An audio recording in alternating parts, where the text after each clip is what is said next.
ભગવતી અમૃત વર્ષા, ત્યારથી જલ્દી અમૃત વર્ષા.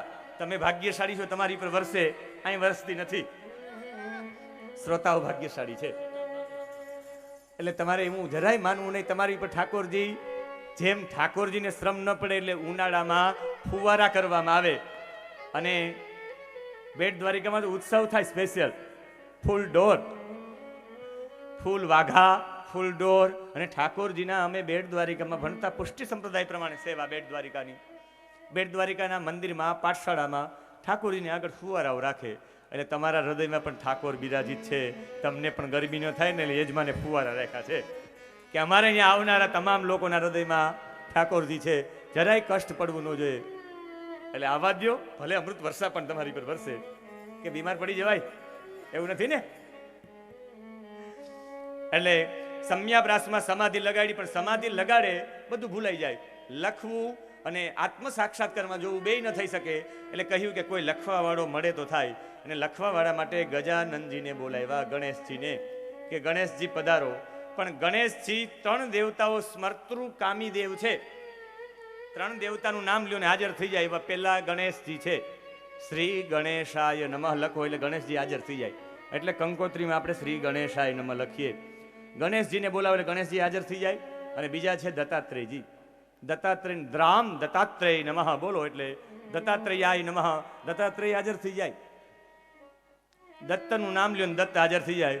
ત્રીજા દેવ અત્યારે હોય તો રામદેવ પીરજી છે. રામા પીરને બોલાવો ને હાજર થઈ જાય. તબડાક તબડાક તબડાક કરતા ઘોડા આવી જાય.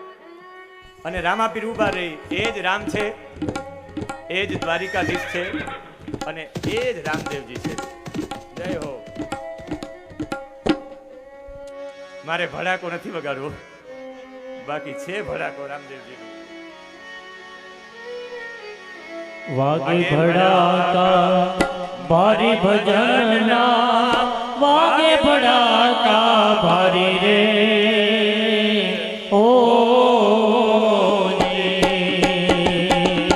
વાગે ભડાકા ભારી ભજનના, વાગે ભડાકા ભારી રે. ઓ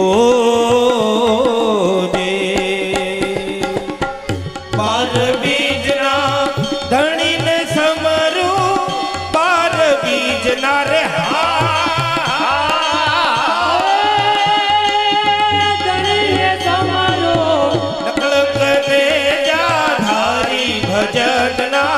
નકળંક ને જા ધારી ભજનના, વાગે ભડાકા ભારી રે.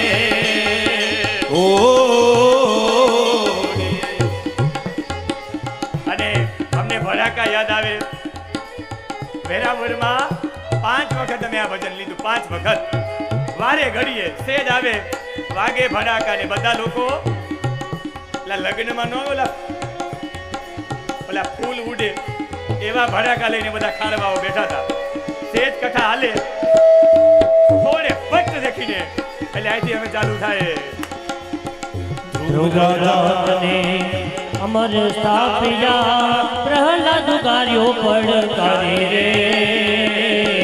ઓ સંધિયા ટાણે દૈત્ય સહારો, સંધિયા ટાણે રે દૈત્ય સહાર્યો હરિય નો રવધારી ભજનના, હરિય નો રવધારી ભજનના, વાગ ભડાકા ભારી રે. ઓ વાગે ભડાકા ભારી ભજનના, વાગે ભડાકા ભારી રે. ઓ અમારે રોજ આ તો ગાવું જ પડે કે દાદા એક ભડાકો ભલે થઈ જાય.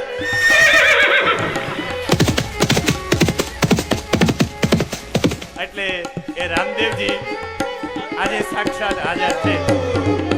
તારા દેનું સત રાખવા માડી બન્યા તા મુરારી રે. ઓ માલ રૂપાના હિરણ હરા, માલ રૂપાના રે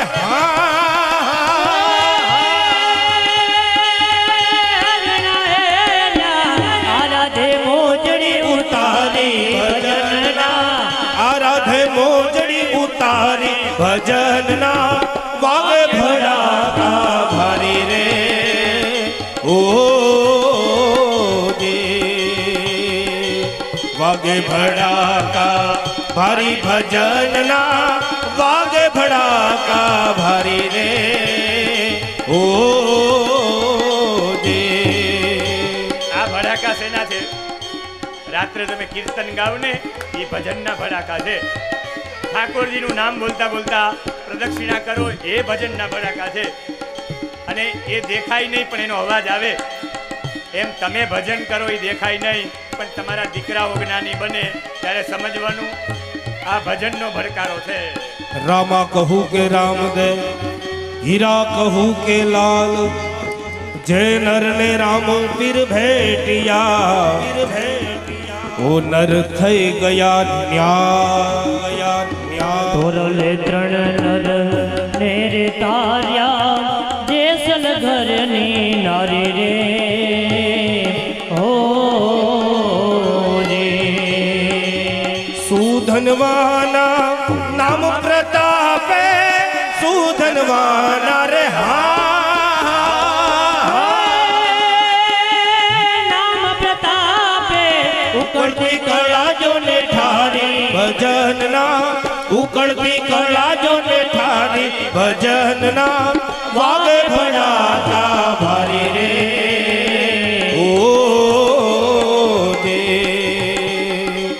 વાગે ભડાકા ભારી ભજનના વાગે ભડાકા ભારી રે ઓ દે. એટલે આ ભજનના ભડાકા મને હું રાજસ્થાનમાં પોકરણગઢમાં રામદેવ પીરજીના એ સ્થાનમાં ગયા. આ રામદેવ પીરજીની તમને હું સત્ય ઘટના કહું. આજે પણ રામદેવરા જાઓ તમે પુષ્કરમાં, એ રામદેવ પીરજીના બાજુમાં રામ મઢી કરીને છે મૂળદાસ બાપુની. અને એ મૂળદાસ બાપુની રામ મઢીમાં બાપુએ કહ્યું કે મહાદેવભાઈ અહીંયા ગાયો છે, લગભગ 500-600 ગાયો છે, એના માટે ક્યાંય પાણી છે નહીં. તમે જ્યોતિષ એવું જોવું ને ક્યાંક કે પાણી નીકળે. બાપુ એમાં જ્યોતિષ કંઈ જોવાનું ન હોય, સૂર્ય આથમતો હોય ને, આથમતા સૂર્યને પ્રાર્થના કરો એટલે પાણી થાય. અને આપણે ગાયો માટે માગવાનું છે. હું ને તમે બી પ્રાર્થના કરીએ આથમતા સૂર્યને. અસ્તાચળમાં સૂર્ય જાય ત્યારે માગી લે કે ભગવાન થોડુંક પાણી આપ. કે આમે અસ્તાચળમાં જાય એટલે પશ્ચિમમાં જાય સૂર્ય પૂર્વથી. કેમ? મેં કીધું કે પશ્ચિમમાં તમારો દ્વારિકાવાળો છે, તમે દ્વારિકા ભણ્યા, તમે દ્વારિકા ભણાવ્યું એટલે સેજ દ્વારિકાવાળાને પ્રાર્થના કરજો થોડુંક ગોમતીનું મીઠું જળ આપે. અમે કીધું ભલે બાપુ. અમે સાંજે અગરબત્તી કરીને પ્રાર્થના કરી. મેં કહ્યું કે રામદેવ પીરજી આ ગાયો માટે કંઈક કરજો તમે. અને રામદેવ પીરજીને પ્રાર્થના કરી. આખા એક રામદેવરા ગામમાં એટલું પાણી નથી એટલું મીઠું પાણી ત્યાં થયું. આખા ગામની ગાયો ત્યાં જલ પીવે છે. આ એનો પરચો છે. અને આ રામદેવજી મહારાજ સ્મર્તૃક્રામી દેવ છે. એટલે યાદ કર્યા ગણેશજીને. અને ગણેશજી તમે વાંચો, ગણેશ પુરાણ વાંચો તો ખબર પડે ગણેશજી બીજા કોઈની સાક્ષાત નારાયણ છે, સાક્ષાત કૃષ્ણ છે. ભગવાન ભોળાનાથે ને પાર્વતી માતાજીએ 1000 વર્ષ સુધી અભિષેક કર્યો નારાયણ ઉપર. અને ગણેશ પુરાણમાં આવે છે કે 1000 વર્ષ સુધી અભિષેક કર્યો ત્યારે એ નારાયણે કહ્યું કે મારી અગ્ર પૂજા બધામાં થાય છે, દરેક જગ્યાએ. હું ગણોનો ઈશ છે. ગણ એટલે સમૂહ, સમૂહનો ઈશ એટલે સ્વામી. હું દરેક સમૂહનો સ્વામી છું. તમારી અહીંયા હું દીકરો તરીકે આવી. જેની અગ્ર પૂજા થાય એને ઘરે પુત્ર થઈને એ સાક્ષાત નારાયણ એવા પુણ્યક વ્રત કર્યું એ ગણેશ જ કૃષ્ણ છે. એટલે એમાં જરાય ભેદ ન સમજવો. અને આ સામે કહ્યું કે ભલે તમે હું જેટલું બોલું એટલું તમે લખો. ગણેશજી કે લખું પણ તમે બોલતા બોલતા અટકી જશો તો હું મૂકીને જતો રહીશ. લેખ્યા બન્યા ગણેશજી. કહ્યું કે તમારે કંઈ પણ લખવાનું વિચાર્યા વિના લખવાનું નહીં. દર 100 શ્લોકે એક શ્લોક એવો મૂકી દે. ગણેશજી વિચારતા રહે ત્યાં વ્યાસજી એનું નિત્યક્રમ પૂરો કરી લે.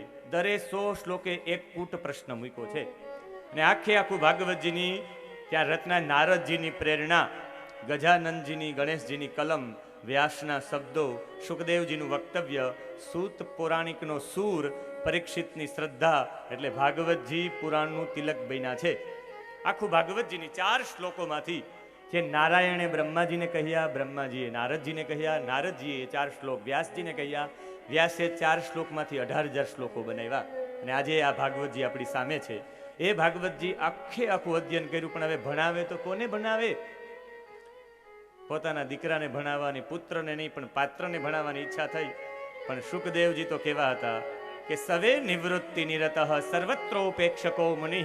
વ્યાસજી એના પુત્ર શુકદેવને આખું ભાગવતજી ભણાવ્યું. 1 મિનિટ શૌનકજી ઉભા થયા કે અમે તો એવું સાંભળ્યું છે કે શુકદેવજીનો જન્મ થયો ને આત્મારામમાં રમવાવાળા એ તો ભાગી ગયા હતા. જેને નિવૃત્તિ નિરકઃ, જે સતત નિવૃત્તિમાં નિર્ગુણમાં નિષ્ઠા રાખનારા, એ કૃષ્ણમાં આસ્થા ક્યાંથી રાખે? જે મૂર્તિને માને નહીં, સગુણને ન માને, એ કૃષ્ણની કથા સાંભળે. હરે ગુણા લક્ષિપ્ત મતિર ભગવાન બાદરાયણી. ભગવાનના ગુણોએ એને કેવી રીતે ખેંચી લે એવા એમને કહું. અને કથા છે કૌશિકી સંહિતાની. કૌશિકી સંહિતા એવું લખે છે કે એક દિવસ નારદજી આવ્યા, કહ્યું પાર્વતીજી ખૂબ આનંદમાં છો? તો કે હા. ક્યાં છે ભોળાનાથ? તો કે અત્યારે એ કાશીમાં ગયા છે, હું અહીંયા કૈલાસમાં છું. તો કે ભોળાનાથ તમને બધું કહીને જતા લાગે? તો કે હા, મને કહીને જ જાય જ્યાં પણ જાય. પણ એક વાત નહીં જણાવી હોય તમને, કે શું? તમારા ગળામાં માળા છે, શંકર ભોળાનાથના ગળામાં, એ ખોપરીઓની માળા છે. ખોપરીઓ કોની છે એ પૂછ્યું કોઈ દિવસ? તો કે નહીં, એ બતાવ્યું ન જ હોય, મને ખબર જ છે. નારદજી નીકળી ગયા અને માને થઈ ગયું, પાર્વતી માને પૂછવું જ પડશે. ભોળાનાથ આવ્યા, એ બીજી વાત સાઈડમાં, પાણી બાણી પછી પેલા કયો આ માળા કોની છે, આ ખોપરીઓ કોની છે, ગળામાં 108 છે. ભોળાનાથ કે તમારે શું કામ છે દેવી? ના ના કયો ને કયો. સ્ત્રી હઠ કહ્યું કે તમારા જેટલા જન્મ થયા ને તમારું મૃત્યુ થયું ને, ભાઈ તમારા મૃત્યુના એ મસ્તકની ખોપરી મેં મારા ગળામાં ધારણ કરી. આ જેટલી ખોપરીઓ તમારા એટલા જન્મ થયા, કે તમારો એક પણ જન્મ નહીં, કે એક પણ જન્મ નહીં, કે તમે અમર છો? તો કે હા. એનું કારણ મેં અમર કથા સાંભળી છે, મને પણ અમર કથા સંભળાવો. તો કે દેવી સંભળાય નહીં. તો કે નહીં, મારે સાંભળવી જ છે. છેલ્લે મહાદેવજી કે ગુપ્ત સ્થાનમાં જાય, અને મહાદેવજી હિમાલયમાં લઈ ગયા. એક જગ્યાએ ભગવાને પોતાનો શેષનાગ પણ છોડ્યો. અમરનાથ જઈને શેષનાગ ગુફા આવે, શેષનાગનું સ્થાન, ત્યાં નાગને પણ છોડ્યો. ખાલી માતાજી અને ભગવાન ભોળાનાથને. ભોળાનાથે કહ્યું કથા હું સંભળાવું એનો નિયમ છે, જ્યારે કથા આવે ત્યારે તમારે વચ્ચે વચ્ચે હોકારો આપવો, મને ખબર પડે. જય શબ્દ નમ શબ્દ, આમાં કથામાં વચ્ચે વચ્ચે બોલવાનું હોય. હરયે નમઃ, જય જય વતે દ્વારિકાધીશ કી જય, જય હો. ક્યારેક ક્યારેક જય બોલાવી પડે, ક્યારેક ક્યારેક એવા ઊંચા નીકળી જાય, એટલે ક્યારેક ક્યારેક જય બોલાય, ઊંચા ઊંચા અવાજથી તાલી પાડો, ત્યારે ખબર પડે કે તમારા અંદર આ વાત ઉતરે છે. એમ કરવું જોઈએ. માતાજી કહ્યું 10મ સ્કંદ સુધી તો માતાજી બધામાં હા હા હા પાડી. એક શ્લોક છે, જ્યારે કૃષ્ણ ભગવાનને માં યશોદા ખોડામાં બેસાડીને દૂધ પીવડાવ, ત્યારે ભગવાનને એક કથા સંભળાવે. કે રામ એક કથા સંભળાવું? હા. કૃષ્ણ એક કથા સંભળાવું? તો કે હા.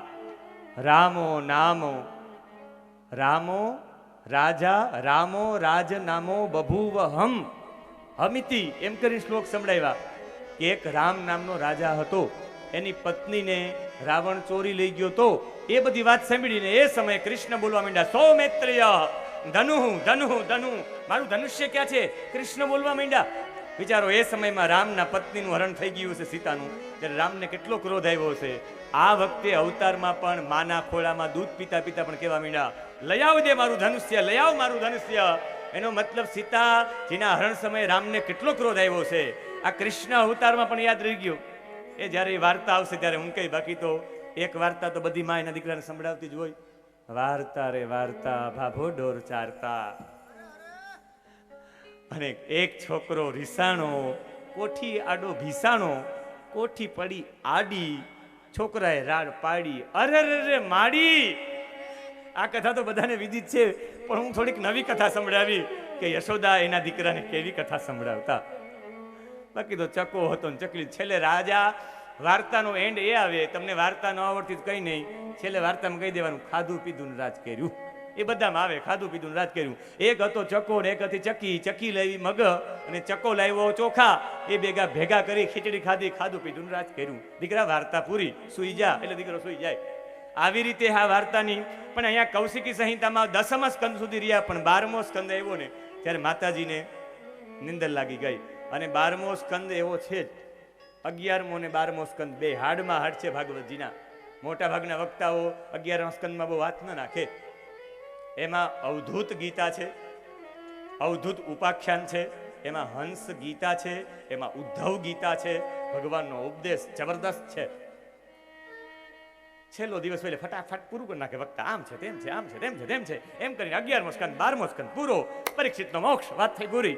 બાકી સાચી પરીક્ષા એક 5મ સ્કંદમાં છે વક્તાની, એક 11મા સ્કંદમાં છે. એમાં 11મા સ્કંદમાં તો વક્તા મપાઈ જ જાય. કેવો વક્તા છે? સામે ભાગવતજી ખોલીને બેસો એટલે વક્તા મપાઈ જાય કે વક્તાની આ વક્તા 11મા સ્કંદમાંથી કેટલી કેટલી વાતો લીધી. 11 સ્કંદમાં બહુ વર્ણન નથી. સુદામાનું વર્ણન કરી ભગવાન મોક્ષને પ્રાપ્ત કરવા માટે બધાને પ્રભાસ દઈએ, પ્રભાસમાં તીર વાગ્યું, ભગવાન કર્મનો બદલો દેવો જ પડે બધાને, એ વાત થઈ પૂરી. 12મા સ્કંદમાં કલીના રાજાનું વર્ણન છે. મ્લેચ્છ લોકોનું રાજ્ય છે, આવું આવું છે. અહીં કથાને વિરામ. છેલ્લે હાથ મૂકીને નીકળી ગયા છે. નારાયણકાર વૃત્તિ થઈ ગઈ, તક્ષક આવી ડંખ માર્યો પણ મારી ન શકા. હવે કથાને વિશેષ ન કહેતા, કથા અહીં વિરામ. આમ થઈ જાય. સાચા વક્તાની પરીક્ષા છે. અને તમે પણ જ્યારે 11મો સ્કંદ આવે ત્યારે ભાગવતજી લઈને આવજો. મારી પણ પરીક્ષા થઈ જાય કે હું 11મો સ્કંદ કેવી રીતે લઈ શકું છું. 11મા સ્કંદમાં હું તમને કેટલું સમજાવી શકું. કોઈ ભાગવત ખોલીને બેસે તો ખબર પડે કે ભાગવતીના શ્લોકોના આધારિત, ભાગવતજીની કથા આધારિત કથા ક્યાં પહોંચે છે. શ્રોતા એવા કોઈક બેસે, સામે ભાગવતજી સુબોધિનીજી ખોલીને બેસે. કોઈ મને પ્રશ્ન પૂછે, શ્રોતા એવા જોઈએ કે મને આમાં સંશય છે. સાચો શ્રોતા એ હોવો જોઈએ. અને એ શ્રોતામાં અહીંયા કૌશિકી સંહિતામાં શ્રોતા તરીકે એક ઈંડું પડ્યું હતું સુકનું, પોપટનું. એમાંથી એક બચ્ચું બહાર નીકળ્યું. 11 અને 12મા સ્કંદમાં માતાજી સૂઈ ગયા. બહુ હાર્ડ વિષય આવ્યો. હું બહુ હાર્ડ વિષય લેતો નથી. અહીં મારે મલ વિક્ષેપને આવરણ પણ લેવા છે. વલ્લભાચાર્યના સિદ્ધાંત આધારિત.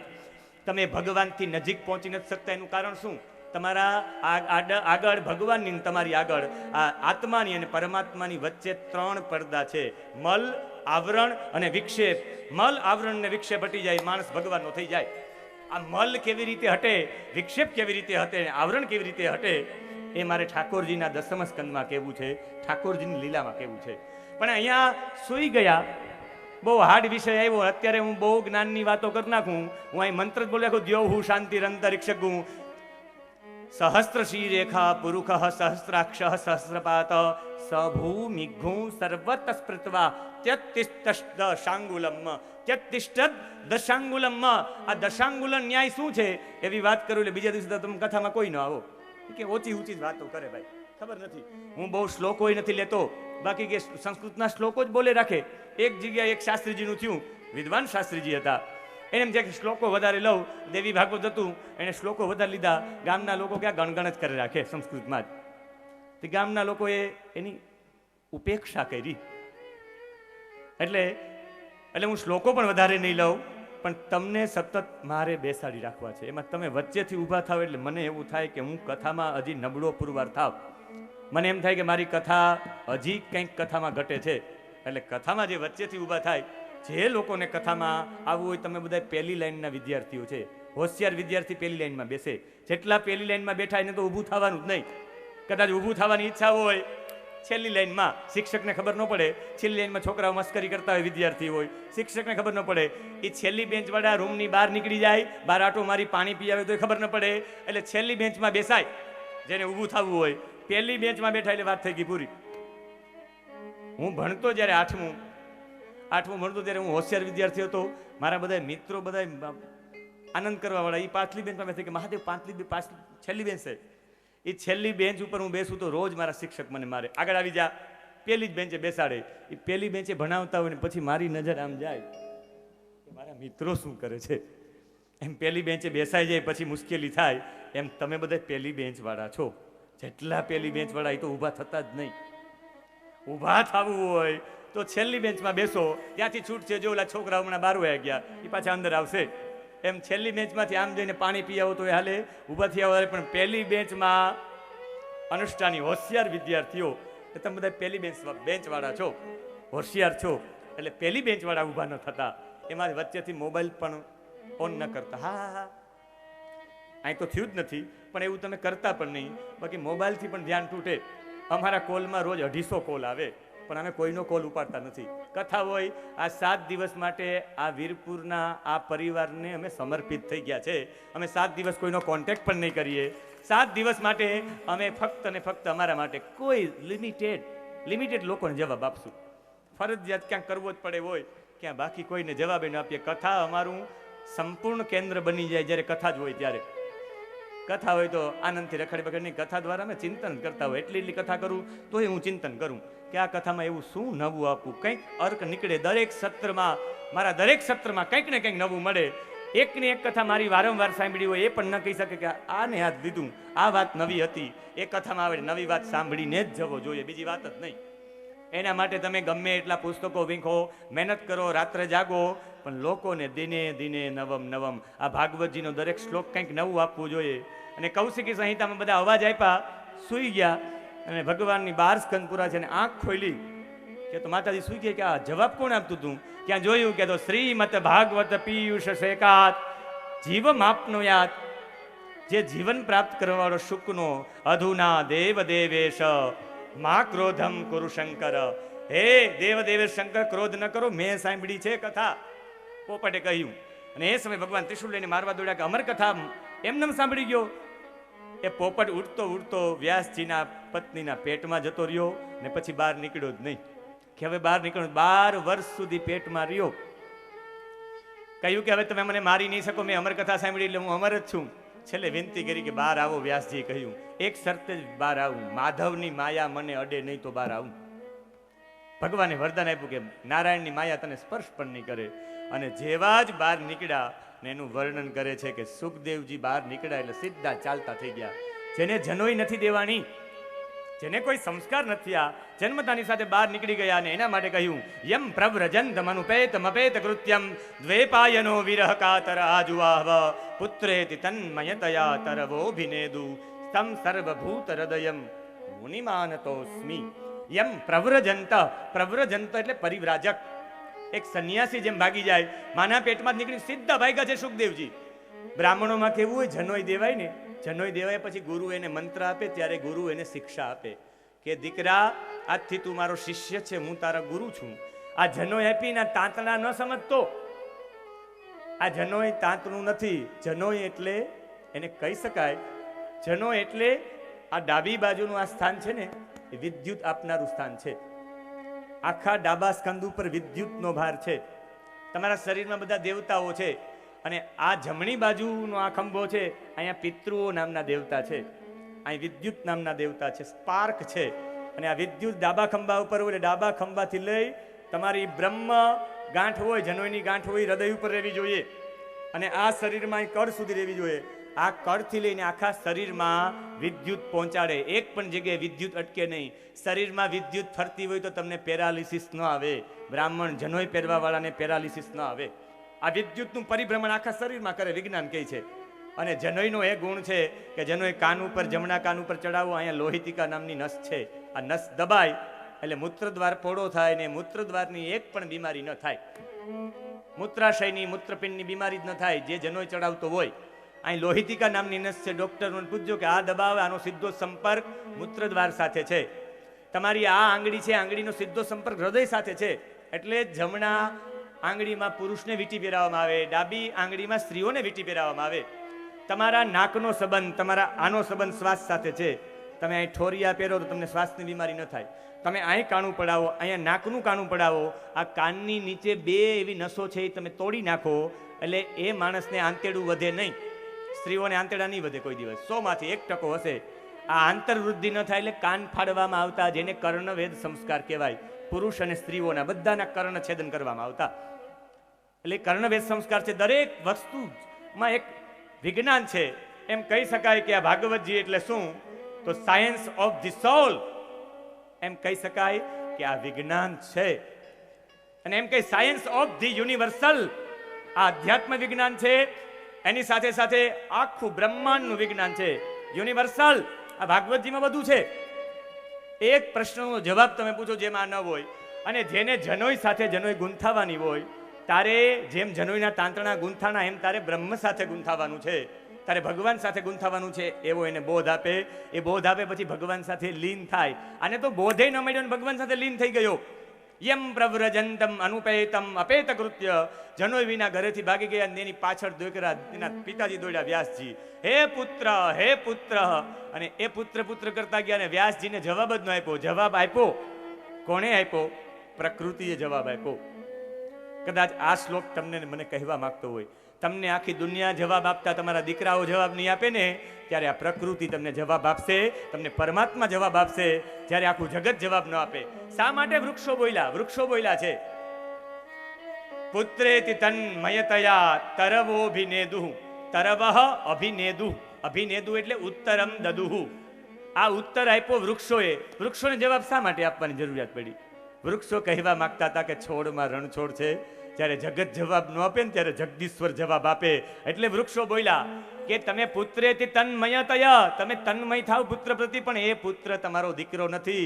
સર્વભૂત હૃદયમ, દરેકના હૃદયમાં રહેવા વાળો છે, આખી સૃષ્ટિમાં રહેવા વાળો છે, એ બધામાં સર્વવ્યાપ્ત છે. એને દીકરા તરીકે ન જોવ, એ તો આખી સૃષ્ટિમાં છે, બધાયનું હૃદય છે. એવા મુનિ માનતોસ્મિ, એવા આ પરિવ્રાજક સુખદેવજીને હું વંદન કરું છું. વૃક્ષોએ જેને જવાબ આપ્યો, જે વૃક્ષોમાં ઓતપ્રોત હતા, એ વૃક્ષોમાં એક થઈ ગયા હતા. સુખદેવને નારદજીમાં શ્રેષ્ઠ કોણ, એની પરીક્ષા લેવામાં આવી તો લક્ષ્મીજીની બાજુમાં નારદજી આવી પ્રણામ કરીને ઉભા રહ્યા, અને સુખદેવજી આવી લક્ષ્મીજીના હિંડોળા પર બેઠા, લક્ષ્મીજીની ઉપર આમ હાથ રાખ્યો અને બેઠા. જેને એ પણ ભાન નથી કે સ્ત્રી છે કે પુરુષ. હજી નારદમાં તો મર્યાદા છે કે આ સ્ત્રી છે, મારે આમ ન કરાય. જેને સ્ત્રી પુરુષનું ભાન નથી. સુખદેવજી દોડતા ગયા અને બધી સ્ત્રીઓ સ્નાન કરતી હતી. 16 વર્ષના સુખદેવજીને જોઈને સ્ત્રીઓને કંઈ ન થયું, પણ 70 વર્ષના વ્યાસજી દોડતા ગયા ત્યારે સ્ત્રીઓએ વસ્ત્ર ઓઢી લીધા. કહ્યું કે એમ કેમ? તો કે વ્યાસજીના મનમાં હતું કે આ સ્ત્રી છે ને આ પુરુષ છે. સુખદેવજીના મનમાં જ નહોતું કે કોણ સ્ત્રી ને કોણ પુરુષ. એવો આત્મારામમાં રમવા વાળો એ નીકળી ગયો. જેનામાં વિકાર હોય ને એને સંસ્કારની જરૂરિયાત પડે. વિકાર હોય તો સંસ્કાર કરાય, વિકૃતિ જ જેનામાં નથી. પરસેવો થાય ને તો સાબુ લગાડાય, બાકી સાબુ લગાડવાની કોઈ જરૂરિયાત નથી. સાબુ લગાડો એટલે શરીર બગડે. સાબુમાં એટલા બધા કેમિકલો આવે. તમે કહો કે ચા મુકાવી દઈશું, સાબુ મુકાવી દઈશું, એનાથી નાવું. કહેવાનો મતલબ છે પરસેવો થયો હોય તો સાબુ લગાડાય. પરસેવાને દૂર કરવા માટે સાબુની જરૂરિયાત છે. એમ વાળ વધે તો જ વાળ કપાવાય, દાઢી થાય તો જ દાઢી કરાવાય. આ બધી વિકૃતિ કહેવાય. વિકૃતિ હોય તો એની પર સંસ્કાર કરાવવા પડે. વાળ વધે વિકૃતિ છે તો વાળ કપાવવા પડે, સંસ્કાર છે. પરસેવો થાય વિકૃતિ છે, વિકૃતિ દૂર કરવા માટે સાબુથી સ્નાન કરો, એ સંસ્કાર છે. એમ અવિકૃત ઉપર સંસ્કારની જરૂરિયાત, વિકૃત ઉપર સંસ્કારની જરૂરિયાત છે. આ તો અવિકૃત છે. નીકળીને ભાગી ગયા અને જતા રહ્યા. પછી કહ્યું કે મારો દીકરો પાત્ર છે, પણ કેમ બોલાવો? વિદ્યાર્થીઓને બોલાવ્યા કે અહીંયા આવું. તમે જંગલમાં લાકડા લેવા જાઓ, યજ્ઞના કાષ્ઠ લેવા જાઓ, યજ્ઞના સમિધા લેવા જાઓ, ત્યારે તમને ડર લાગે ને. તમારે આ દિશા તરફ જવાનું. ખબર પડી કે સુખદેવજી ત્યાં છે, એ દિશા તરફ જઈને તમારે આ 2 શ્લોક ગાવાના. અને આ 2 શ્લોક ગાશો ને એટલે સુખદેવજી પ્રેરિત થઈને આવશે. અને આ બંને શ્લોકો એટલા સુંદર છે, અદ્ભુત શ્લોક છે. એમાં આપણે બપોરે જે ઝાંખી જોઈ કૃષ્ણની, તમારા માનસ પટલમાં બેસી ગઈ છે. કૃષ્ણ કેવા હતા એ સ્વરૂપ તન્ને ને મને મનમોહિત કરે. ઓલું સ્વરૂપ કૃષ્ણનું કેવું હશે? આમ તો આ સમયે ઝાંખી પ્રસ્તુત કરી હોય ને તો ખબર પડે કૃષ્ણ કેવા છે. પણ તમે બધા વૈષ્ણવો છે એટલે એ ઝાંખી તમારા માનસ પટલમાં ફિટ થયેલી છે. અને બધા વિદ્યાર્થી ગયા અને ભગવાનનું સ્વરૂપ કેવું છે એ સ્વરૂપ માટે શ્લોક બોલ્યા. આશાવરીમાં પહેલો વહેલો શ્લોક રણકાર્યો, અને આ શ્લોક એટલો સુંદર છે સાંભળવામાં. એ સાંભળી લે પછીનો અર્થ મધુરાધિપતે રખિલમ મધુરમ. અર્થ તો એનાથી મધુર છે. આશાવરીમાં શ્લોકોની શરૂઆત કરતા વિદ્યાર્થીઓ બોલ્યા છે,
કીર્તિ વૃંદારણ્યમ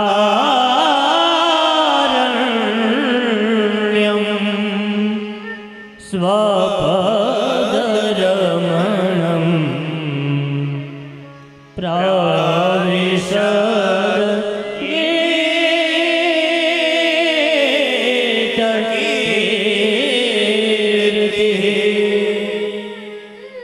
ભગવાનનું વર્ણન કર્યું, ભગવાનનું સ્વરૂપ કેવું છે.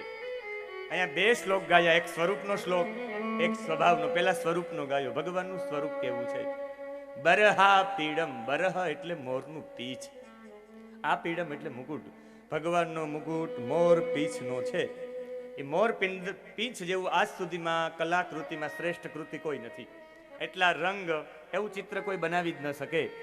એક તો એ ને ભગવાન કદાચ કહેવા માંગતા હોય બરહા પીડમ, મેં મોરનો મુગટ એવા માટે ધારણ કર્યો. મોર એક એવું પક્ષી છે, આપણું રાષ્ટ્રીય પક્ષી છે એમ નહીં. મોર છે ને એ નિર્વિકારી પ્રાણી છે. એ ફક્ત એની રતિક્રિયા લેશ માત્ર સેકન્ડના છઠ્ઠા ભાગ માટે જ કરે, અને સેજ રતિક્રિયા કરે ફક્ત સંતાનની ઉત્પત્તિ માટે, એકાદી વાર જ. અને સંતાન ઉત્પત્તિ માટે જ રતિક્રિયા કરે, જે લોકો જોઈ પણ ન શકે. એટલે આપણે કહીએ કે રતિક્રિયા કરતા નથી, આંખમાંથી આંસુ પાડે, ઢેલ ઝીલી લે, પણ વાસ્તવિકમાં એવું નથી. રતિક્રિયા કરે પણ કોઈને ખબર ન પડે, એકાંતમાં અને લેશ સેકન્ડ માટે જ. અને એવું બ્રહ્મચારી આ વૃક્ષ, આ પક્ષી છે. એટલે ભગવાન કહે કે જે એના જીવનમાં એવું બ્રહ્મચર્ય પાડે એને હું મારા મસ્તક ઉપર લગાડું. ભગવાન કહે કે બ્રહ્મચારી લોકોનું સ્થાન મારા મસ્તક ઉપર છે. અને રામાવતારમાં એ મોરે ભગવાન ચાલતા હતા અને કાંટા ન વાગે એટલે બધા મોર પીંછ ખેરી નાખ્યા. ભગવાન મોર પીંછ ઉપર આવેલા, કહ્યું કે તું રૂપ વિનાનો થઈ ગયો મારા વિના? તો કે ભગવાન તમને કાંટા ન લાગે, મારું રૂપ હોય કે ન હોય. ભગવાને કહ્યું તારા આજે તે રૂપને કેન્સલ કર્યું, મારા માટે તારા રૂપનો ત્યાગ કર્યો. હું તારા આ મોર પીછને આવતા અવતારમાં સૌથી મોટું રૂપ આપીશ, મારા મસ્તક ઉપર લગાડીશ. એટલે ભગવાને મસ્તક લગાડ્યું છે. બરહા પીડમ. જે ભગવાન માટે કંઈ સમર્પિત કરે, આ જન્મમાં ભલે તમે ઠાકોરજીની સેવા કરે જ રાખો, કરે જ રાખો. તમે કહો એટલી સેવા કરીએ પણ અમે દુઃખી ને દુઃખી, અમને કોઈ પણ બે પાંદડે અમે થયા જ નહીં, જરાય દુઃખી થતા નહીં. આ બરહા પીડમ સમજાવે છે કે મોરે ઓલા અવતારમાં બધા પીછા ખેરી નાખ્યા હતા, તો ભગવાને આ વખતે સીધા મસ્તક ઉપર લગાડી દીધા. આવતે વખતે તમે સૂચિનામ શ્રીમતામ ગેહે ઉત્પન્ન થાશો, પૈસા વાળાને ત્યાં અને પવિત્ર માણસને ત્યાં જન્મ લેશો. બરહા પીડમ નટવર વપુહુ. ભગવાન નટ છે. નટ એટલે નાચવા વાળા, વર એટલે શ્રેષ્ઠ. ભગવાન જેવું નૃત્ય કોઈ ન કરે. આજના અમિતાભ બચ્ચન, માઇકલ જેક્સન શું નાચે, શું એ ડાન્સ કરે, શું નૃત્ય કરે. ડાન્સ નંબર 1 હોય તો કૃષ્ણ કહેવાય. સ્ટેજ ઉપર નાચે એને નટ કહેવાય, સ્ટેજ વિના નાચે એને નટવર કહેવાય. સર્પનો સૌથી લીસામાં લીસો ભાગ એની ઉપરનો ભાગ હોય. સર્પની ઉપરના ભાગમાં તાંડવ કરવું, નૃત્ય કરવું એટલે સૌથી અઘરું. કાલિય નાગની 101 ફેણ ઉપર જેને તાંડવ કર્યું ને એને નટવર કહેવાય. આજની દુનિયાએ ડાન્સનો સૌથી મોટો અભિગમ કોઈ પાસે લીધો હોય, ડાન્સની ટ્રેનિંગ લીધી હોય તો કહી શકાય કનૈયા પાસેથી. કનૈયો બધામાં નંબર 1 છે. અમારે ઠાકોર સગમે નંબર 1 હે. હું તમને આખા ભાગવતજી દરમિયાન સાબિત કરી દઈ. એ દરેક બાબતમાં નંબર 1. એ સંગીત વગાડવામાં, એ લાંબી દોડમાં, એ પર્વતારોહણમાં, એ ઊંચી કૂદમાં, એ એન્જિનિયર તરીકે નકશો બનાવવામાં, ભગવાન બધામાં નંબર 1. યુદ્ધ કળામાં નંબર 1, રથ ચલાવવામાં નંબર 1, બાણ ચલાવવામાં નંબર 1, ચક્ર ચલાવવામાં નંબર 1. કોઈને પણ પોતાની તરફ ખેંચી લેવો હોય તો નંબર 1. આખી મથુરાને લોકોને જીતી લેવા માટે એની સ્માઇલ જ કાફી છે. સેજ હશે આખી દુનિયા મોહિત થઈ જાય. આ બધામાં નંબર 1. કોઈને સમજાવવામાં નંબર 1, કોઈના સમાધાન ન કરાવવા હોય ને યુદ્ધ જ કરાવવું હોય એમાંય નંબર 1. કોઈ બાબતમાં પાછળ નહીં. એને કહી દે the super hero. The super hero is Krishna. Krishna super hero છે બધામાં. એક બાબતમાં ઠાકોરજીને કહી ન શકાય. ઠાકોરજી સર્વોપરી છે. અને એ ઠાકોરજી એનું સ્વરૂપ બરહા પીડમ નટવર વપુહુ, જેનું શરીર 3 અંગેથી વાંકું છે. હવેલીજી છે આપણે, આ હવેલી અહીંથી જેવા જ તમે આ જાઓ, મોટી હવેલી ને ત્રિભંગીરાયજીની, અહીં ત્રિભંગીરાયજીની મોટી હવેલી છે. સોમનાથ ટોકીજ પાસે પ્રવેશ કરો, ત્યાં ઠાકોરજીનું સ્વરૂપ જોજો. ત્રિભંગ લલિત સ્વરૂપ છે. એટલું બધું સુંદર સ્વરૂપ છે ત્યાં. એ ત્રિભંગ લલિત સ્વરૂપ એટલે ભગવાન 3 અંગે વાંકા છે. ભગવાનના પગ આમ છે, ભગવાનની કડ વાંકી ને ભગવાનની ડોક પણ વાંકી. ભગવાન કહેવા માંગે છે કે રામનો એક ફોટો તમને પણ વાંકો જોવા નહીં મળે. રામ મર્યાદા પુરુષોત્તમ સીધા જ ઉભા હશે. રામ કહેવા માંગે કે હું તો ભાઈ મર્યાદા સ્થાપવા માટે આવ્યો, ને કૃષ્ણ કહે કે હું તો સર્વ કામ કરવા માટે આવ્યો. રોટલી તમારે લેવી હોય, ચોળવવી હોય રોટલી, તો ચીપિયો હોય સીધો જ હોય, ચીપિયાથી રોટલી ફરી જાય.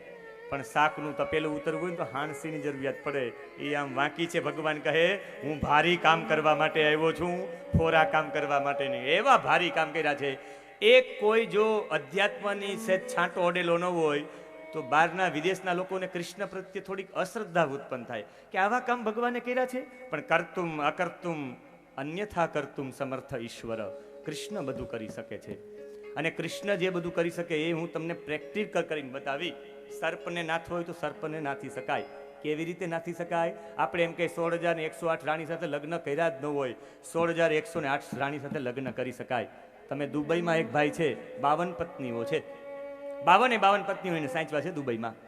52 પત્નીઓ માટે અલગ અલગ મહેલ, બધા સુખી છે, બધા સાથે રહે. એ મુસ્લિમ છે.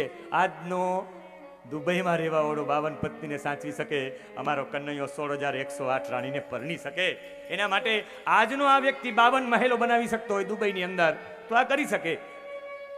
અને ભગવાન બધાને પ્રેમ પણ આપી શકે. તમે એક ગામમાં રહ્યો ને આખા ગામને પ્રેમ આપી શકો, બધા સારો સંબંધ કેળવી શકો. એનો મતલબ કૃષ્ણ કનૈયો પણ બધા સાથે કરી શકે. એવા ઠાકોરજીની લીલામાં બરહા પીડમ નટવર વપુ કર્ણયોહો કર્ણિકારમ. કરેણના ફૂલની એક માળા અહીંયાથી લઈને અહીંયા સુધી હતી, અને એક કરેણનું ફૂલ ભગવાન ક્યારેક અહીંયા રાખતા હતા, ક્યારેક પછી અહીંયા રાખતા હતા. ક્યારેક ડાબા કાને રાખે, કર્ણયોહો બંને કાનમાં, કર્ણિકારમ એક પુષ્પ રાખતા, ક્યારેક અહીંયા રાખે, ક્યારેક અહીંયા રાખે. એ ભગવાનના કાન ઉપર કર્ણનું ફૂલ હશે ને કોઈ ફોટામાં જોઈ લીધું હશે, ત્યારથી બધા બીડીઓ રાખવા મીંડા. ઠાકોરજીએ તો રાખ્યું હતું કર્ણનું ફૂલ, પણ હવે બીડીને બિસ્ટોલ રાખે કાન ઉપર. કર્ણયો બિભ્રદ વાસઃ કનક કપિસમ. સફેદ કલરનું ભગવાને ધોતી પહેર્યું છે, ઉપવસ્ત્ર પહેર્યું છે. ઠાકોરજીને વસ્ત્ર ધરાવવા હોય ત્યારે આવા જ વસ્ત્ર ધરાવજો. સફેદ વસ્ત્ર, સફેદ વસ્ત્રમાં બોર્ડર સોનાની હોવી જોઈએ. ઠાકોરજી એવા વસ્ત્ર પહેરતા. બિભ્રદ વાસઃ કનક કપિસમ, ચમકતી હતી. તમારા વસ્ત્ર સફેદ હોવા જોઈએ, તમારું જીવન સાત્વિક હોવું જોઈએ. પણ ખાલી સાત્વિક જીવનથી કંઈ નથી થવાનું. કહે છે કનક કપિસમ, સોના જેવી ચમક તમારા જીવનમાં હોવી જોઈએ, જેનાથી કોઈ અંજાય ને પ્રેરાય. ખાલી તમે સાત્વિક રહેવાથી નથી થતું. ગામમાં સીધો, એવા સીધા માણસોને ગામમાં બધા ભગત કહે કેમ તમારા ભાઈ તો હાવ ભગતો ક્યાંય માથું મારે નહીં. માડી તમે મારવા દો તો ભાઈ માથું મારે ને, હાવ તમે ભગત જ બનાવ્યા છે. એટલે કર્ણયોહો કનક કપિસમ, સોનાની બોર્ડર. તમારું જીવન સાત્વિક તો હોવું જોઈએ, પણ કોઈક ઉપર પ્રભાવ પાડવું જોઈએ. ખાલી સાત્વિકતાથી ના હાલે. ખાલી અમે કથા જ કરી રાખીએ. તમારી કથાને, કથા દ્વારા તમારો પ્રભાવ લોકો ઉપર પડવો જોઈએ. તમારા વક્તવ્યનો પ્રભાવ લોકો ઉપર પડવો જોઈએ. તમારા ગીતનો, તમારા ભજનનો, તમારા જીવનનો, તમારા જીવનની રેણી કેણીનો પ્રભાવ લોકો ઉપર પડવો જોઈએ. ત્યારે કનક કપિસમ, ખાલી વિભ્રદ વાસઃ નહીં, સફેદ વસ્ત્ર સાત્વિકતા પૂરતી નહીં. ભગવાન સાત્વિક તો હતા, પણ કનક કપિસમ બધા ઉપર પ્રભાવ પાડનારા હતા. વૈજયંતીંચ માલામ, ભગવાને વૈજયંતી માલા ધારણ કરી હતી. અહીં ગળાથી લઈને પગ સુધી પહોંચે એટલી મોટી માળા. અને એટલી મોટી માળા હોય, માળા કોને પહેરાવવામાં આવે ખબર છે કે? જે માણસ જીતે એને જ હાર પહેરાવવામાં આવે. અને જીતે ત્યારે એટલો બધો હાર લાંબો પહેરાવો કે પગ સુધી જાય, એટલે એને ખબર પણ પડે કે પગ સુધી આ હાર છે. જે નખથી લઈને શીખ સુધી ધ્યાન રાખતો હોય ને એ સાચો રાજનેતા કહેવાય. એટલે ભગવાન કહે કે તમને કોઈ પ્રેમ કરે, તમને સન્માન આપે, ત્યારે તમારે નખથી લઈને શીખ સુધી ધ્યાન રાખવું. વૈજયંતીંચ માલા. અને આ માળામાં 2 પ્રકારો દર્શાવ્યા છે. વૃંદાવનના સંતો કહે એમાં 6 રત્નો હોય, એને વૈજયંતી માલા કહેવાય. અને અમુક લોકો કહે ગુંજા માલા, મધુરા માલા. વલ્લભાચાર્યજી કહે એ માલા ગુંજાની માલા હતી. ગુંજા એટલે કાળી ચણોઠી. કાળી ચણોઠીની માળા ભગવાન પહેરતા, એને વૈજયંતી માલા કહેવાય. પગથી લાંબે સુધી. અને આગળ કથા આવશે ત્યારે હું કહે કે 5 રત્નો ક્યાં, એ ક્યાં 5 રત્નો ભેગા થાય તો એને વૈજયંતી માલા કહેવાય. અને રંધ્રાણ વેણો અધર સુધયા. આ હોઠ, અધર નીચેનો હોઠ હતો, ત્યાં ભગવાનની વાંસળી હતી. અને ભગવાન વાંસળી વગાડતા હતા. અને વાંસળીનો એવો સુર ફૂંક્યો છે કે ભગવાન વાંસળીનો સુર ફૂંકતા હતા, આખું ગોપ મંડળ ફરતી ચારે બાજુ બધા જય હો જય હો એવા વખાણ કરતા હતા. ગોપ બાળતો ભગવાનની કીર્તિ ગાતા. વૃંદારણ્યમ સ્વપદ રમણમ. ભગવાન પોતાના પગે વૃંદાવનમાં પ્રવેશ કરતા હતા, એના ચરણ વૃંદાવનમાં પડ્યા અને ગાયો ચરાવવા જતા હતા, ત્યારે ગોપ બાળો એની કીર્તિ ગાતા હતા. એવા કૃષ્ણનું સ્વરૂપ બધા ઉપર હસતા હતા. અને ગાયોના ચરણની રજ ભગવાનને ઉડતી હશે, ભગવાનનો કદાચ પરસેવો થતો હશે, અને પરસેવામાં એ રજ ઉડતી હશે. ભગવાન કેવા મનમોહક લાગતા હશે. ભગવાન હસતા હસતા મુરલી વગાડે, એ સ્વરૂપ કેટલું મનમોહક હશે. અને આ સ્વરૂપનું વર્ણન કરી ઊભા થઈ ગયા. કેટલો સુંદર તો દુનિયામાં કોઈ નથી. મને જવા દે, આજના કનૈયાને જોઈને આનંદિત થઈ જાય. આ સ્વરૂપનું વર્ણન થયું. સુખદેવજી ગુફામાંથી બહાર આવ્યા, ને બહાર આવ્યા પછી વિચાર્યું કે ઓહો, સ્વરૂપ તો બધાયનું સારું હોય, સ્વભાવ સારો હોય તો ઠીક છે, બાકી ધોળા તો ગધેડાય હોય. વિચાર કરીને અંદર આવતા રહ્યા, અને અંદર આવતા રે પાછા ગુફામાં બેસી ગયા. સ્વરૂપ બધાનું સારું હોય, સ્વભાવ હોય તો સમજો. સ્વરૂપ એટલે રૂપ અને સ્વભાવ એટલે ગુણ. ગુણ સારા હોય તો ઠીક છે. ને પાછા બેસી ગયા. વિદ્યાર્થીઓએ બીજો શ્લોક બોલ્યો, અને આ શ્લોક ભગવાનનો સ્વભાવ કેવો છે એ બતાવે છે. ને વિદ્યાર્થીએ શ્લોકનું ગાયન કર્યું. અહો ભગીયમ સગદાલકોટકમ જિગાંસયાપ્યાયદાપ્યસાદ્વે લેભે ગતિમ તારુચિતાં તતોન્યમ કંવાદયાલુ શરણં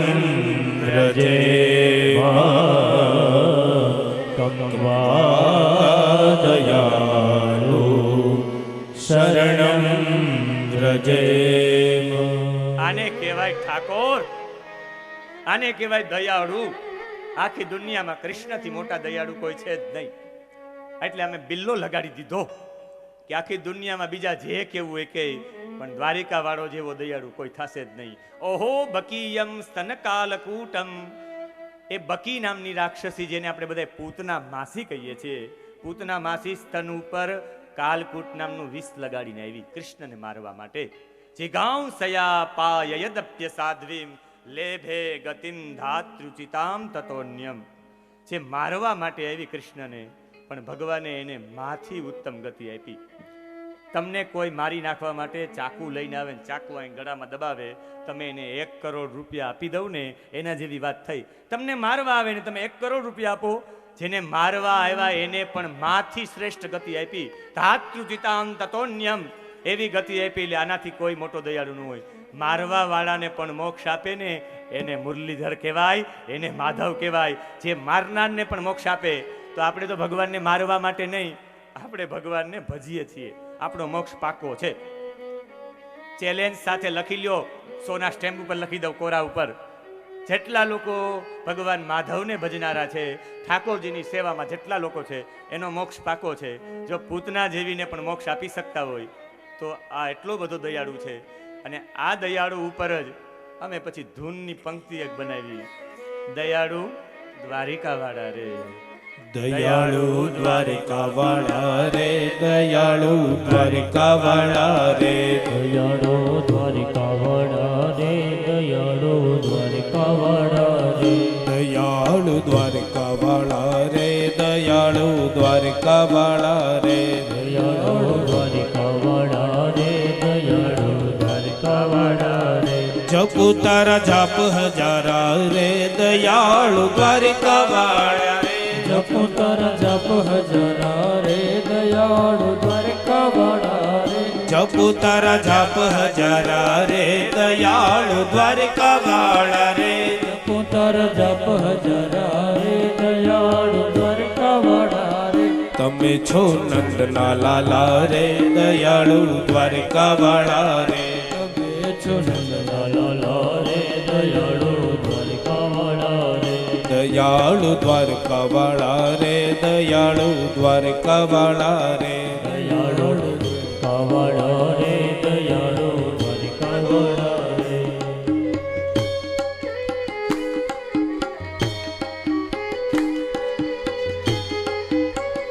વીરપુરમાં 7 દિવસ માટે clapping club, no laughing club. This is Krishna clapping club in Virpur.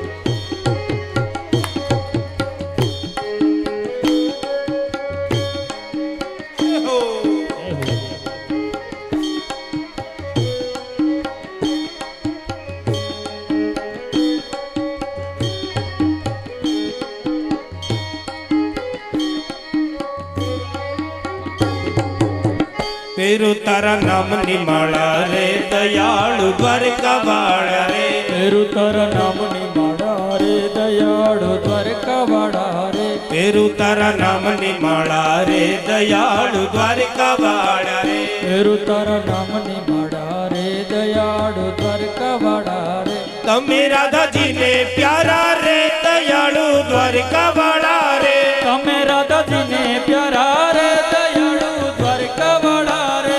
દયાળુ દ્વારકા વાળા રે દયાળુ દ્વારકા વાળા રે. દયાળુ દ્વારકા વાળા રે દયાળુ દ્વારકા વાળા રે. કમવા દયાલુ શરણમ વ્રજેમાં. આનાથી કોઈ દયાળુ હોય એ આપણી ઉપર પણ થોડીક દયા કરે. એટલે આપણે દયા જોતી હોય તો શું કરવું પડે? યા દ ભગવાનને યાદ કરવા પડે. યાદનું ઉલટાવી નાખો તો દયા થાય. અને સારી હવા જોતી હોય ઉનાળામાં, આ ગરમી થતી હવા જોતી હોય, ઉલટું કરી નાખો. વાહ વાહ કનૈયા વાહ કરો એટલે હવાઈ આવે. અને થોડાક કનૈયાને યાદ કરો તો દયા પણ કરે. એટલે યાદ કરવા હોય તો તાલી સાથે. ગલવઈ જંતી માળા રે દયાળુ દ્વારકા વાળા રે. ગલવે જંતી માળા રે દયાળુ દ્વારકા વાળા રે. ગલવઈ લોભ ન કરો. લોભ ભલો, પછી ભલો થઈ જાશો તમે કે આ હાવ ભલો માણસો, હાવ રાખ થઈ જાશો. એટલે લોભ ન કરો. ગલવઈ જંતી માળા રે દયાળુ દ્વારકા વાળા રે. ગલવે જંતી માળા રે દયાળુ દ્વારકા વાળા રે. કરું હું તો કાલા વાલા રે દયાળુ દ્વારકા વાળા રે. કરું હું તો કાલા વાલા રે દયાળુ દ્વારકા વાળા રે. દયાળુ દ્વારકા વાળા રે દયાળુ દ્વારકા વાળા રે. દયાળુ દ્વારકા વાળા રે દયાળુ દ્વારકા વાળા રે. કમવા દયાલુ શરણમ વ્રજેમાં. એટલે દયાળુ દ્વારિકા વાળાના શરણ જીવાય ક્યાંય જવું ન જોઈએ. આવો સ્વભાવ છે. શુકદેવજી આ શ્લોક સાંભળ્યો. કમવા દયાલુ. હવે બહુ તમને નથી, તમે મને એમ છે લોભ કરો છો. એમાં પુરુષો તો બહુ લોભ કરે. એને તાલો કહેવાય. તાલી તો આને કહેવાય. ઉપરથી જોઈ શકે કોઈ. નીચે તમે ઊભા હોય તો તમારા હાથમાં કઈ વસ્તુ હોય તો ખબર ન પડે. પણ આમ બતાવો ને, તમે જોજો પ્લેન વાળા હોય ક્યારેક પ્લેનમાં જાઓ તો પ્લેનમાં જે ઓલા કરતા હોય ને એ આમ આમ કરે. ટ્રેન રોકાવી તો લાલ પટ્ટો લીલો પટ્ટો આમ ઊંચો ઊંચો કરે. જે ઊંચો કરે ને ઓલો ઊંચો રહેવા વાળો એ ઊંચું કરો તો જ જોઈ શકે. એટલે આમ તાલી પડાવવાનું કહું છું. અને આ પ્રકારની તાલી એક પ્રકારની કસરત છે. એક અમેરિકામાં એક સંસ્થા છે CNN, અને આ CNN સંસ્થાના માલિક છે જેમ્સ માર્ટન. નેટ ઉપર સર્ચ કરજો તો ખબર પડશે. એ જેમ્સ માર્ટન ભારતમાં આવ્યા અને ભારતમાં એક પણ વ્યક્તિને ચશ્મા નહોતા, ભારતમાં એક પણ વ્યક્તિ બીમાર નહોતા. એણે વિચાર કર્યો કે આ બીમાર નહીં, એનું કારણ શું? કોઈને ચશ્મા નહીં. ત્યારે એણે જોયું કે ભારતની દરેક મહિલાઓ, દરેક પુરુષો રોજ એના જીવનમાં સવારે અને સાંજે 10 મિનિટ માટે આમ તાલી પાડતા. આ તાલી પાડતા એટલી બધી કસરત થઈ જાય કે આ બધા પોઈન્ટો અથડાય એટલે શરીરની ઉર્જા ચોક્કસ ઉત્પન્ન થાય. અને 15 મિનિટ માટે તાલી પાડો, બ્લડનું સર્ક્યુલેશન બરાબર થઈ જાય. તમને બ્લડ બધું વહેવા માંડે, તમને પેરાલિસિસ થાય નહીં, લકવા થાય નહીં એટલે થાય નહીં. અને સુપાસી ગામનો બનાવ છે. લકવાવાળા ડોસીમાના હાથ બરાબર થઈ ગયા. હમણાં માનખેત્રા ગામમાં મારી કથા હતી. માનખેત્રા ગામમાં પણ એક ભાઈના હાથ બરાબર થઈ ગયા. જે આમ થઈ ગયા હતા, આમ થઈ ગયા હતા. લકવા મટી જાય એનો મતલબ લકવા થાય જ નહીં. જે આમ તાલી પાડે એટલે પડાવું છું એટલે 5 જ મિનિટ હું ધૂન ગવડાવું છું. હું એમાંય પણ સમય આમ રાખું. એક મિનિટનો ધ્યાન રાખું કે તમે થાકી ન જાઓ. થાકી જાઓ તો પછી આમ આમ કરતા આમ થઈ જાય. મારે એમ નથી કરાવવું. એટલે બહુ તમારી પાસે બહુ તાલીઓ નથી પડાવી કે બહુ તાલીઓ પડાવે. ભાઈ કાલથી અમારે જવું નથી. તમે સતત કથામાં આવો એટલે મેં કેટલી બધી વસ્તુનું ધ્યાન રાખ્યું છે.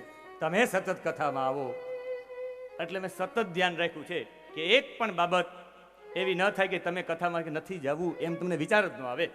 એમાં મારો ઉદ્દેશ્ય એવો છે કે અહીંયા એટલા બધા લોકો ભેગા થાય એવો મારો ઉદ્દેશ્ય છે નહીં. અમે 2.5 લાખ લોકોને કથા સંભળાવી આવ્યા, 3 લાખ લોકોને સંભળાવી આવ્યા, 50,000ને સંભળાવી આવ્યા. અને હમણાં જે કથા છે એ હાઉસફુલમાં સંભળાવીને આવ્યા. એટલે અમને કથામાં 2 લોકો બેસે કે 200 લોકો બેસે ફરક ન પડે, પણ અમને એમ થાય કે વીરપુરના તમામ લોકો આ પરિવારે ભાવપૂર્વક કથાનું આયોજન કર્યું છે, તો સામાન્યમાં સામાન્ય લોકો સુધી પણ આ મેસેજ ઠાકોરજીનો પહોંચે. બધા વૈષ્ણવો છે તો વિષ્ણુની વાત વૈષ્ણવો સુધી પહોંચે, એના માટે સતત તરકાર રાખી છે. એટલે બહુ તમને તાલી પણ નહીં પડાવું. અહીંયા જેમ્સ માર્ટને ત્યાં યુરોપ અને અમેરિકામાં લાફિંગ ક્લબો હતા, એની જગ્યાએ ક્લેપિંગ ક્લબો કર્યા. આને કહેવાય ક્લેપ થેરપી, તાલી ચિકિત્સા. હજી તો મારે આયુર્વેદ ઉપર બોલવું છે, હજી મારે આજની દવાઓ ઉપર બોલવું છે, મારે આજના રોગોને કેમ નાબૂદ કરવા એના ઉપર બોલવું છે. ભાગવતજીમાં દરેકનો ઉપાય છે. જેને વા સાંધા પકડાઈ ગયા હોય, જેને પેટમાં દુખતું હોય, જેને ફેર ચડતો હોય, જેને સફેદ દાગ હોય, જેના જીવનમાં લાડ ન થતી હોય, જેના પગના ગોઠણો સોજી ગયા હોય, એની દવા ચતુર્શ્લોકી ભાગવતમાં છે. ચતુર્શ્લોકી ભાગવત એટલે એની દવા, એમાં બધાનો ઉપાય છે. મને એમ છે આજે જ નહીં પહોંચી શકીએ ચતુર્શ્લોકી ભાગવત સુધી, કાલે સવારમાં પહોંચી જશું. કાલ સવારમાં કપિલ નારાયણ પણ આવશે, આવવા જોઈએ કપિલ નારાયણ આજ, પણ એ કાલે આવશે. અને કાલે સાંજ સુધીમાં પહોંચી શકાય તો નૃસિંહ ભગવાન આવી જશે. બાકી પરમ દિવસે સવારમાં નૃસિંહ આવશે, બપોરે વામન આવશે, બપોર પછી 3-3:30 ની અંદર રામ આવશે, અને બરાબર 6 વાગે નંદ ઘેર આનંદ ભયો જય કનૈયા લાલ કી શ્યામ આવી જશે. બરાબર ફિક્સ ટાઈમ ઉપર, એક પણ છૂટશે નહીં અને સંપૂર્ણ આવી જશે. પણ કથામાં હું એટલો ઓતપ્રોત થઈ જાઉં, તમને એવું લાગે નહીં કે આ તો જે આવ્યું નહીં. હું સત્રલોકાની કથામાં કથા વાંચવા માટે બેસું તો બધા કહેવાય કઠિયારો કઈ આવશે? મેં કીધું આવી જશે, ચિંતા ન કરો, આવી જશે. અત્યારે બસ વેલા મોડી હોય, ટ્રેન વેલા મોડી હોય તો ક્યારેક વેલા મોડું થાય. ઇન્ડિયા હે ભાઈ સાહેબ, યહાં ટ્રેન ભી ટાઈમ સે નહીં ચલતી, એટલે વેલા મોડી થાય. પણ હું ટાઈમથી ચાલીશ, કારણ કે તમે ટાઈમિંગને માનનારા છો. એટલે અહીંયા ભગવાનનું સ્વરૂપ ને સ્વભાવની વાત સાંભળી. આવા ગુણ જે મારવા આવે એને મોક્ષ આપે. ઊભા થઈ ગયા ફટફટ કે આવા સુંદર શ્લોકો ક્યાંથી શીખા છો? કે અમારા ગુરુજી પાસે છે, આવા 18,000 શ્લોકો છે. દોડીને ગયા, ક્યાં તો એના પિતાજી કહ્યું કે એ મને શ્લોકો સંભળાવો બધા. અને આખું ભાગવતજી ભણાવ્યું છે. 12 વર્ષ ભણ્યા છે સુખદેવજી. વ્યાસજી પાસે 12 વર્ષ ભણીને જ્ઞાનની પ્રાપ્તિ કરી છે. બરસાનામાં 12 વર્ષ ભણ્યા રાધાજી પાસે. રાધાજી સુખદેવજીના ગુરુજી છે. એટલે આખા ભાગવતજીમાં રાધાજીનું નામ જ નથી. રાધાજીને એટલા બધા માનતા કે રાધા નામ બોલે સમાધિ લાગી જાય તો 7 દિવસમાં એને મોક્ષ અપાવવો છે. 7 દિવસમાં કથા તો આખી પૂરી કરવી ને, એટલે રાધાજીનું નામ ન બોલ્યા. અને 12 વર્ષ રાધાજી પાસેથી ભણીને એને ભક્તિની પ્રાપ્તિ કરી. અને છેલ્લે જનક રાજા પાસે 12 વર્ષ ભણ્યા, એની પાસેથી એને વૈરાગ્યની પ્રાપ્તિ થઈ. ભક્તિ જ્ઞાન વૈરાગ્ય 36 વર્ષ સુધી ભણીને સુખદેવજી લીધું. આ સત્તાના આસન નહીં, પણ આ સત્યનું આસન છે. સુખદેવજીને ત્યાં બેસાડ્યા અને સુખદેવજીએ કથા સંભળાવી પરીક્ષિતને. એ પરીક્ષિત દ્વારા જ આપણે ભાગવત મળ્યું છે. કીધું પરીક્ષિત કોણ છે? તો કે પરીક્ષિત એક એવું તત્વ છે જેના કારણે તમને ને મને ભાગવત મળી છે. કહે છે કે પરીક્ષિતો ધરાજર્ષે જન્મ કર્મ વિલાપનમ, જેનું જન્મ મંગલ, જેનું કર્મ મંગલ, જેનું મૃત્યુ પણ મંગલ, એવો પરમ ભાગ્યશાળી તત્વ એટલે પરીક્ષિત. સાહેબ આપણે બધાય મોટા ભાઈઓ, આપણે બધાય ઠાકોરજીની પ્રદક્ષિણા કરીએ. અહીંયા ભાગવતજી હમણાં તમે બધા કરશો. અને આખી પ્રદક્ષિણા કાલે એવા માટે કરાવી કે આખી પ્રદક્ષિણામાં તમે ઘણા બધા લોકો હોય તો થઈ શકો. આ એટલા બધા લોકો તત્કાલ ફરી પણ ન શકાય અને આનંદથી ફરાય પણ નહીં. સેટ ઠોસો મારે આગળ વધો, આગળ વધો. ઓલો ઓમ નમો ભગવતે વાસુદેવાયનો ભાવ ભૂલાઈ જાય, શ્રી કૃષ્ણ શરણમ મમનો ભાવ ભૂલાઈ જાય. આમ આરામથી જો તમે પ્રદક્ષિણા કરતા હોય તો મંત્ર બોલી શકાય. એટલે તમને કાલે નીચેથી પ્રદક્ષિણા કરાવી. અહીં પ્રદક્ષિણા કરો તો બધા ઠોસા મારવા માને, આવવા માને. તમારું ધ્યાન છે ને એ સતત ને સતત આમાં જ રહે કે કંઈ આ આગળ વધે, આગળ વધે. એટલે તમે વિસ્તૃત રીતે કરી શકો. ને આ ભાગવતજીના પારાયણો ચાલે છે, આ પારાયણો ચાલે છે. આની પ્રદક્ષિણા પણ થઈ જાય. એટલે તમને સંપૂર્ણ આખી પ્રદક્ષિણા કરાવી. અને એ પ્રદક્ષિણા કરતા કરતા ભાવ ન થાય આપણે ભગવાનની પ્રદક્ષિણા કરી, ઠાકોરજીની. પણ ભાગ્યશાળી પરીક્ષિત છે જેણે ઠાકોરજીએ જેની પ્રદક્ષિણા કરી. આપણે બધા ઠાકોરજીની કરીએ, ઠાકોરજીની એની પ્રદક્ષિણા કરી. ભાગ્યશાળી તો આ માણસ કહેવાય જેણે દુનિયાને જોતા પહેલા દ્વારિકાધીશને જોયા, જેણે આખા સૃષ્ટિને જોતા પહેલા સર્જનહારને જોયો, જેણે જગત જોતા પહેલા જગન્નાથને જોયા. એવું આ પરમ તત્વ કોઈને નાના 5 વર્ષની ઉંમરે ભગવાન મળે, કોઈને 7 વર્ષની ઉંમરે મળે, કોઈને યુવાનીમાં, કોઈને વૃદ્ધાવસ્થામાં. પણ પરીક્ષિત એટલો ભાગ્યશાળી છે માના પેટમાં જેને ભગવાન મળ્યા છે. અને આ પરીક્ષિતનો જન્મ મંગલ, એનું કર્મ મંગલ, છેલ્લે મૃત્યુ પણ મંગલ. પણ આ પરીક્ષિતને જોવો હોય તો આખું એના કુળને જોવું પડે. પ્રશ્ન પૂછ્યો કે પરીક્ષિતે તો અમે એવું સાંભળ્યું છે કે એક બ્રાહ્મણનું અપમાન કર્યું હતું, એક બ્રાહ્મણના ગળામાં સર્પ નાખ્યો તો. જેણે સર્પ નાખ્યો હોય કોઈ ઋષિના ગળામાં, એવું પાપ કર્યું હોય, એને શુકદેવ જેવા ગુરુ મળે? અમે તો એવું સાંભળ્યું છે, ગૌ દોહન માત્રમ ગૃહેશુ ગૃહ મેધિનામ. ગાય દોવાના સમય પૂરતા પણ કોઈ ગૃહસ્થીના ઘરે ઊભા ન રહે એવા શુકદેવજીએ 7 દિવસ કથા સંભળાવી. આનું એવું કયું પુણ્ય હતું કે જેના કારણે 7 દિવસ સુધી શુકદેવે પરીક્ષિતની કથા સંભળાવી? કહ્યું કે એના પૂર્વજોનું પુણ્ય, અને એ પૂર્વજોનું પુણ્ય એટલે આપણે પ્રવેશ કરવો પડશે. સુતદેવજી કહે, સુત પૌરાણિક કહે, મહાભારતમાં. 1 મિનિટ માટે મહાભારતમાં પ્રવેશ કરીએ. કહે છે કે યદિ હસ્તી તદન્યત્ર યન્ને હાસ્તી ન કુત્રચિત. મહાભારતમાં છે, બધાયમાં છે, મહાભારતમાં નથી, બીજે ક્યાંય નથી. આખી દુનિયામાં જેટલું પણ છે એ ટોટલી મહાભારતમાં છે. મહાભારત આપણો ઇતિહાસ છે. આમાંથી કેટલા લોકોના ઘરે મહાભારત છે? હાથ ઊંચો કરજો. 1 2 3 સાહેબ આપણે 4. આપણે ડરીએ છીએ કે એક મેક્સ મુલર કરીને થઈ ગયો. મારે તો આમ તો એનું નામ પણ ન લેવું જોઈએ વ્યાસપીઠથી, પણ એક તત્વચિંતક એવો થયો જે આપણી સંસ્કૃતિ ભણ્યો, આપણા વેદ, આપણા પુરાણો, આપણા શાસ્ત્રોમાં એને ક્ષેપક ઘુસાડી દીધું. ન ઘુસાડો ઉસાડી દીધું, શ્લોકો બનાવીને. અને આપણે પણ એ સ્વીકાર લીધું. એનો આ મત છે કે મહાભારત જેના ઘરે હોય એના ઘરે મહાભારત થાય. એટલે બધા મહાભારત રાખ્યા નથી, કોઈ મહાભારત સાંભળતા નથી. અને આ વખતે પોષ મહિનામાં તાલાળાના મિલના ગ્રાઉન્ડમાં 10 દિવસનું મારું મહાભારત છે પોષ મહિનામાં. અને એ સમયમાં પોષ મહિનામાં જ્યારે માગસર અને પોષ મહિનામાં એ સમયમાં ત્યારે કમૂર્તા ચાલતા હશે. કોઈને લગ્ન નહીં હોય, કોઈ તહેવાર નહીં હોય, કંઈ નહીં હોય. 10 દિવસનું મિલમાં મારું મહાભારત છે. જેણે જીવનમાં મહાભારત કોઈ વાંચ્યું ન હોય એ 10 દિવસ આવી જાજો, તમને સાંભળવાનો મોકો છે. 10 દિવસમાં તમે આખું મહાભારત સાંભળી જાજો. હું આમાંથી તમને પ્રસંગ કહું બર્બરિકનો, કે આમાંથી બર્બરિકને કેટલા લોકો જાણે છે? આ બર્બરિક પાસે એવી શક્તિ હતી જેની પાસે 3 બાણો હતા, અને 3 બાણો મારે એટલે મારી જ નાખે. આ 3 બાણો પાંડવો ઉપર મારવાના હતા. અને કૃષ્ણ ગયા છે.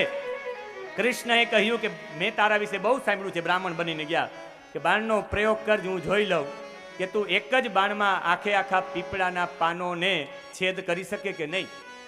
અને કૃષ્ણએ એક પીપળાનું પાન પગ નીચે દબાવી રાખ્યું અને એક જ બાણ છોડ્યું, ટોટલી પાનોમાં છેદ કરી નાખ્યા. અને એ તો કથા છે, મારે એમાં વિસ્તૃત નથી જવું.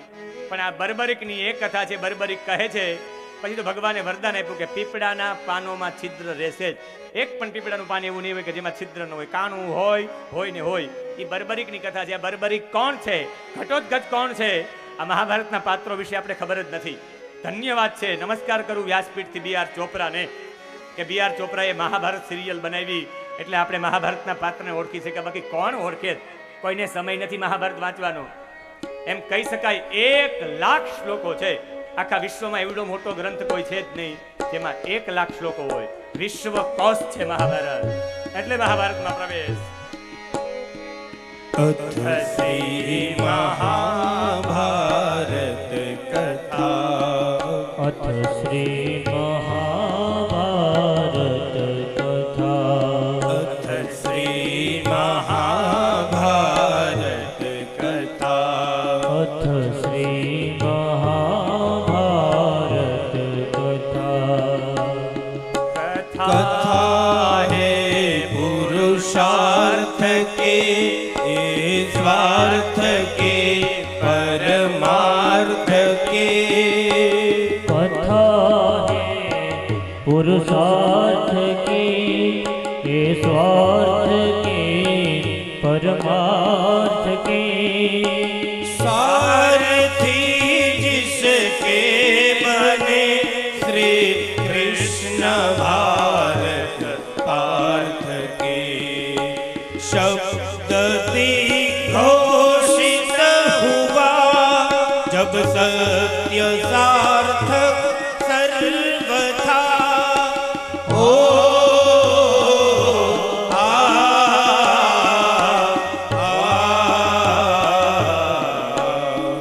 अथ श्री महाभारत कथा, अथ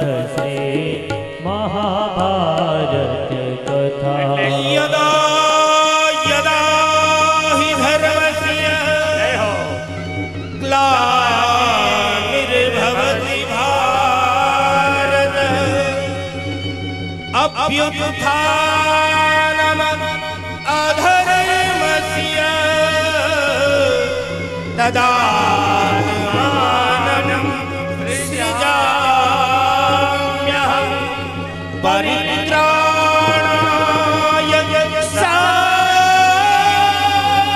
साधूनां विनाशाय च दुष्कृता धर्म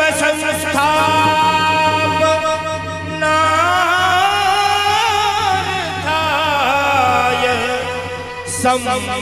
संभवामि युगे युगे संभवामि युगे એટલે શંખનાદ થઈ ગયો 6 વાગ્યાનો 6 વાગી ગયા બેલ પડી ગયો છે છુટ્ટી હો ગઈ આપણા સત્રના 6 માં 5 મિનિટની વાર છે પણ આ શુકદેવજીને આવા ગુરુઓ શા માટે મળ્યા સાહેબ ખબર ન રહી 6 કેમ વાગી ગયા રસ પડવો જોઈએ કથામાં તમે બેસો કથા તમારામાં બેસી જશે પણ કથામાં તમે બેસો નહીં તો વારંવાર ઊભું થવાનું મન થાય ધન્યવાદ છે આમાં વૃદ્ધો લોકોને મેં જોયા ઊભા જ નથી થયા બાકી તો પગ રહી જવા જોઈએ એના ઉંમર પ્રમાણે ખરેખર પગ પણ બદલાવો જોઈએ પણ નથી બદલાવ્યો આ શુકદેવજી જેવા ગુરુજી મળ્યા એની પાછળનું પુણ્ય છે એ પુણ્ય બીજા કોઈનું નહીં ઉત્તરાનું છે કુંતીનું છે દ્રૌપદીનું છે અર્જુનનું છે અને પિતામહ ભીષ્મનું છે 5 લોકોના પુણ્ય ભેગા થયા ત્યારે શુકદેવજી જેવા ગુરુ મળ્યા અને પરીક્ષિત શુકદેવજી પાસે જઈને કેવા કેવા પ્રશ્નો પૂછે છે શુકદેવજીને કાલે બેયનું મિલન થશે પણ એ શુકદેવજીનું મિલન કઈ જગ્યાએ કેવી રીતે કેમ થાય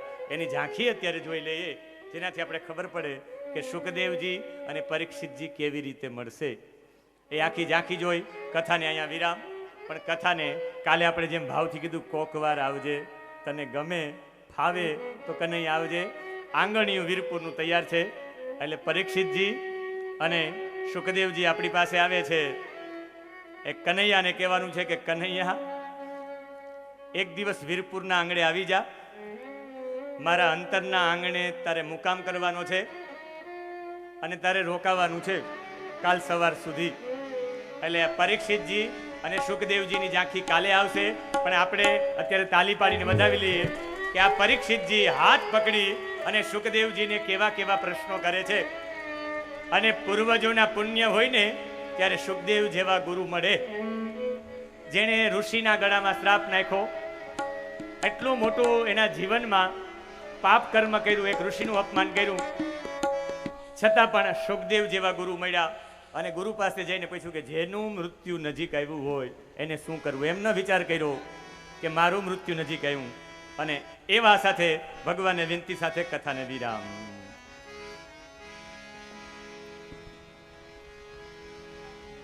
ઓ શ્યામ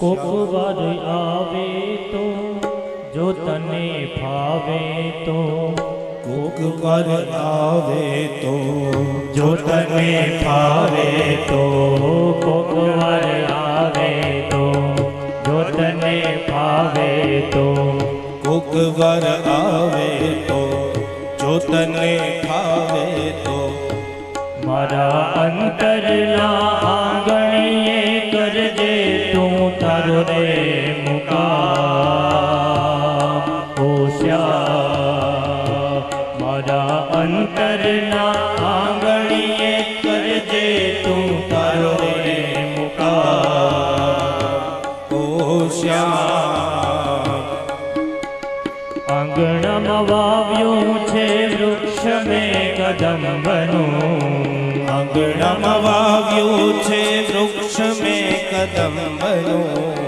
એ છે પ્રતીક તારા પ્રેમના પ્રસંગનું એ છે પ્રત્યેક તારા પ્રેમના પ્રસંગનું હે યાદ આવે તો ફરીથી ફાવે તો હે યાદ આવે તો ફરીથી ફાવે તો હે યાદ આવે તો ફરીથી ફાવે તો હે યાદ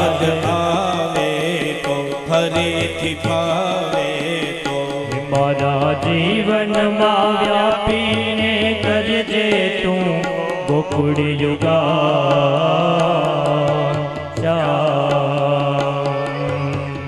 કોક વાર આવે તો જો તને ફાવે તો કોક વાર આવે તો જો તને ફાવે તો હે મારા અંતરના આંગણીએ કરજે તું તારો રે મુકામ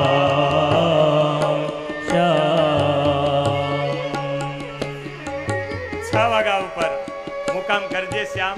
એ સાથે રાધે ગોવિંદને યાદ કરતા કથાને વિરામ.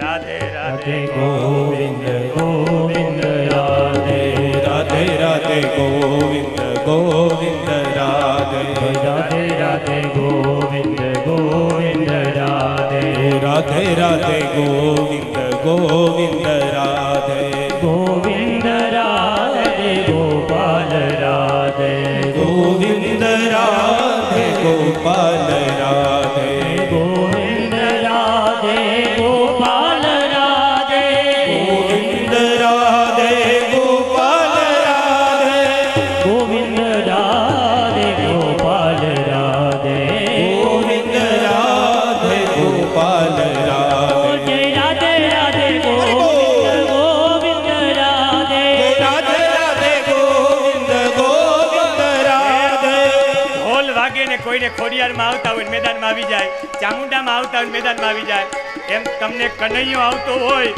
તો આવી જાજો મેદાનમાં. જય રાધે